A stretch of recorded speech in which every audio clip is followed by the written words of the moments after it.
Taiwan's top security agency has said that China's war game exercises around Taiwan last week were part of a campaign to counter growing international support for the island and an attempt to divert attention from Beijing's economic troubles. The exercises involved firing rockets, deploying warships and aircraft, and caused dozens of domestic flights in Taiwan to be cancelled. The agency said that the drills carried clear political intent to push back against international support for Taiwan and to redirect public anger over economic setbacks at home into nationalist sentiment. The report said that China has been ramping up a hybrid campaign to pressure Taiwan militarily and economically, and cited comments from Japan's Prime Minister on the threat to regional stability.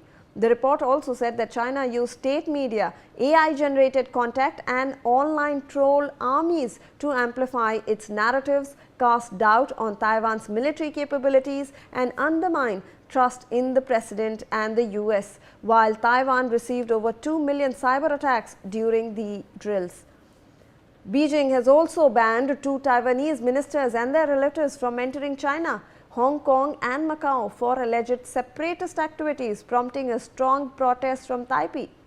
The Mainland Affairs Council has said that the move undermines the cross-strait relations, seeks to coerce the Taiwanese people and will not shake their resolve to uphold democracy.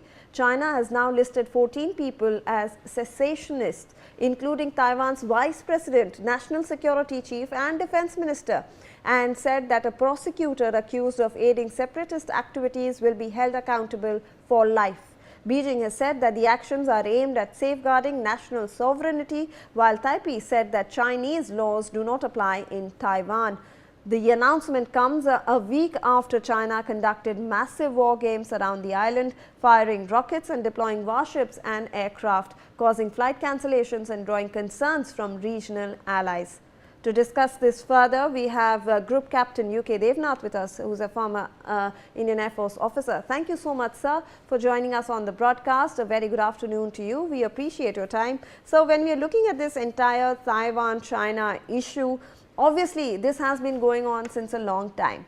However, now with Trump attacking Venezuela, this entire concept takes a very different turn. And for China, it is actually looking at this as a strategic gift, because it can justify its motives to in fact capture Taiwan and include it in its mainland. In fact, its New Year resolution was that we will have Taiwan as part of the mainland China by 2027. Definitely, Xi Jinping has promised Chinese Communist Party and Politburo that very soon China will make Taiwan its integral part. Fact remains that Taiwan practically is an independent country, though China insists on all countries in the world that they accept that Taiwan is part of China. So quietly all over the world, the current feeling is there that okay, keep paying lip service to this feeling of China and continue to do trade with Taiwan.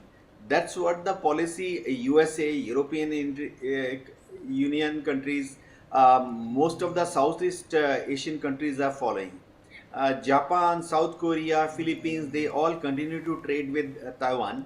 At the same time, they continue to tell Chinese junta that yes, they believe that these countries, including America, they continue to say, okay, we believe in one China policy.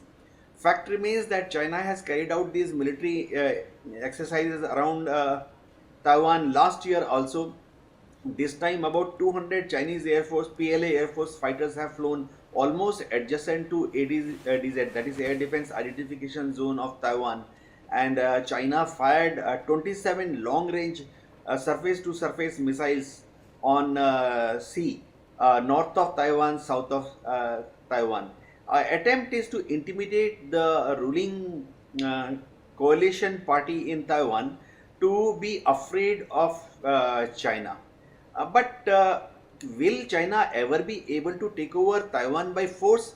That remains a big question, because USA has repetitively given a hint to China that it has prepared a list of more than 450 sanctions, economic sanctions, trade sanctions, diplomatic sanctions against China.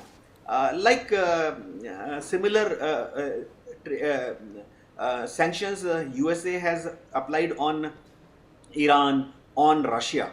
So these 450 plus sanctions which are ready with China to be applied on China in case China invades Taiwan. So it is not so much so that the military capabilities of USA is deterring China from invading Taiwan. It is the fact that if China invades Taiwan militarily, immediately within next few hours, USA will place this 450 plus sanctions on China. A Right. typical example being USA has threatened China that all the assets of Chinese companies and Chinese citizens all over the world will be frozen. Right, sir, That but is even sanction number China, in one. this matter, even China is putting across its point. It's, restricted the flow of rare earth metals, which is very important for the US, sir. So, China is also playing its own diplomatic game with regards to the US. If the US puts in sanctions in place, China can put in, stop the outflow of rare metals, which are very important right now in today's world. But how are you also looking at, sir, Taiwan's response? It's saying that this is Beijing's attempt to deflect from the economic crisis that is happening in the mainland. Also, how are you looking at China actually, restricting people, Taiwanese people, from moving into China, Macau and Hong Kong? Definitely, Chinese Communist Party is in a little bit of trouble because their financial equation right now is not so bright in near future. China has taken huge amount of loans from all over the world, and most of the Chinese entrepreneurs who are working in Southeast Asia or Africa have taken loan from Chinese government. Now Chinese government is trying to give them certain kind of guarantee that continue to work in Africa because there is a government guarantee for this investment in Africa. But what has happened in last 10 years, 5 years, 3 years, 2 years is these investment by Chinese companies in Africa, in Latin America have not given the dividends as expected. So huge amount of investment by Chinese in Latin America, Africa, since they are not producing the desired profit margins, so the loan is not being paid back by these Chinese entrepreneurs to back to Chinese government. This has put Chinese government in a fix Right, that how to overcome this dilemma. right. But sooner or later they will fix it by exporting more raw material or precious material, rare earth metals to countries other than USA.